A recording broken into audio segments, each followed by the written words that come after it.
So your part is, you have this kind of small defined part within the movie. Heartbreaking, by the way. I find so sad. Good. Yeah, it really, it's this like emotional, like, heartbreak in the middle of the movie.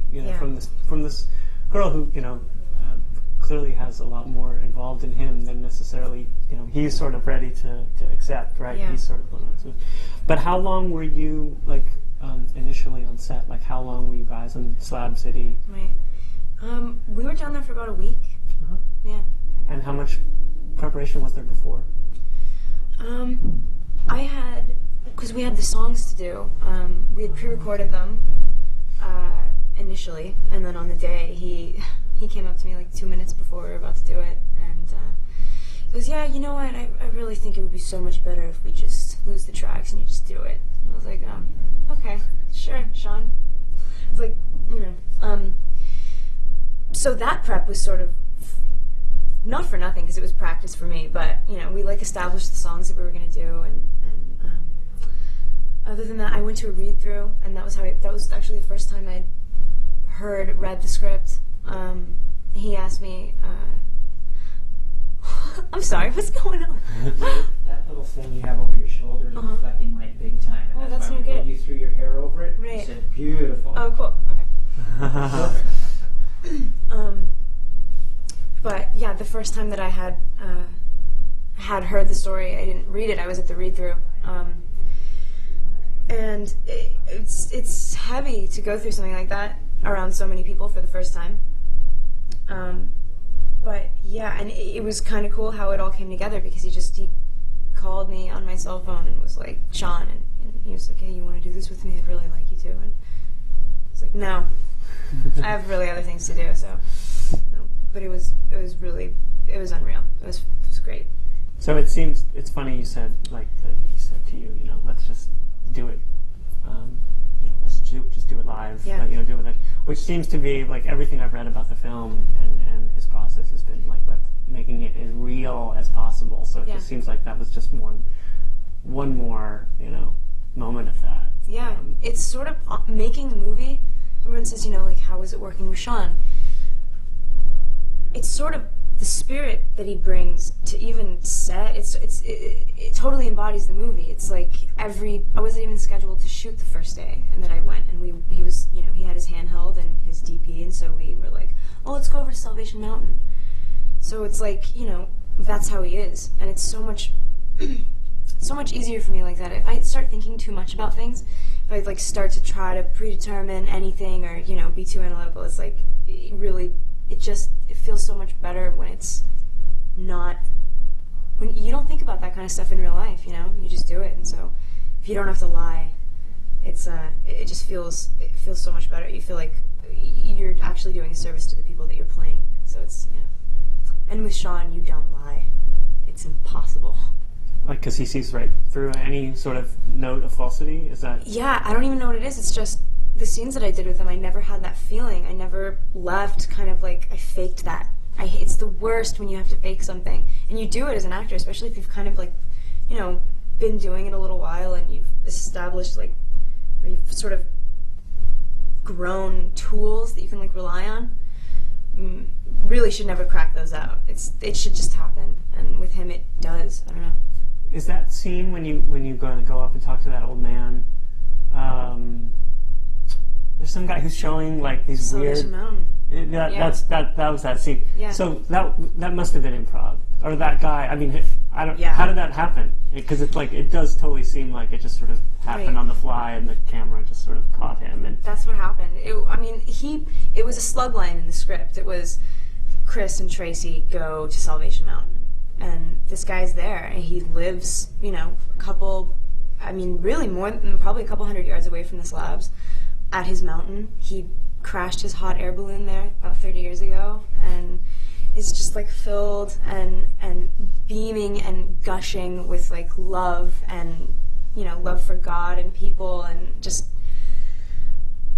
made this mountain in reference to that. And it's like this oasis. You're driving through the desert, and all of a sudden it's just like this huge color. It's insane in the middle of the desert. yeah. It's a really, I mean, it's a beautiful scene. You can see those moments, where it's like, it's the actors or it's the characters sort of being themselves. Yeah. It's a nice interludes, and there's a lot of those like that, like the apple scene.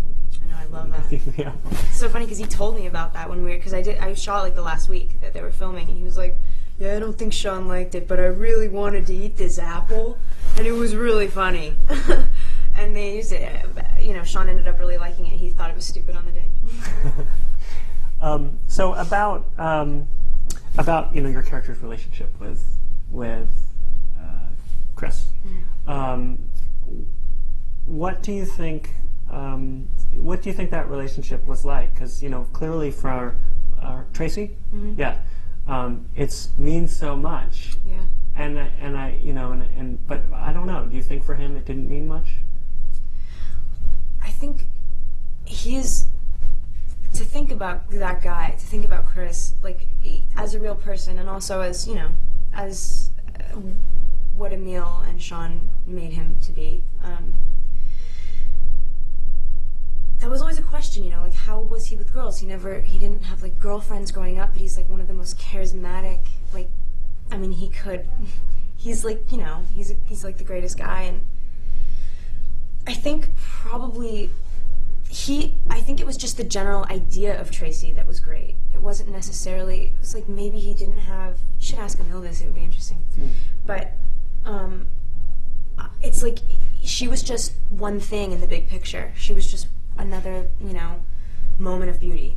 It's like she latched onto that, and he can't do that as a person. His spirit just doesn't, it just goes. He doesn't hold on to things.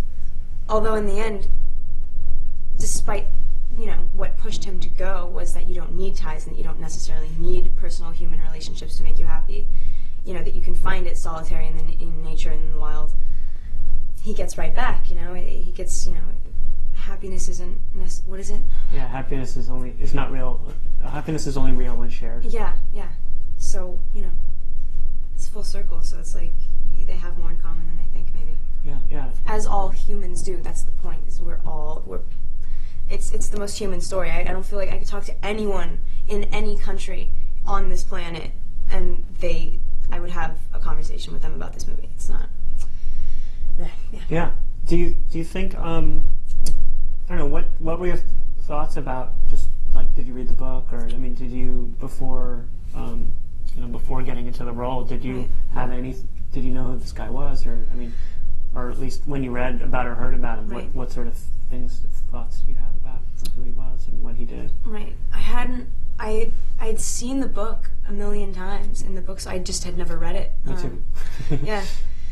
So, like I said, the first time that I heard of this story, I had anything to do with it was through Sean and at this read through, and it's probably the most fundamental human. It's like I feel like such a simpleton too talking about this movie because it's just so basic. It's just human freedom. It's just like primordial, almost animalistic. And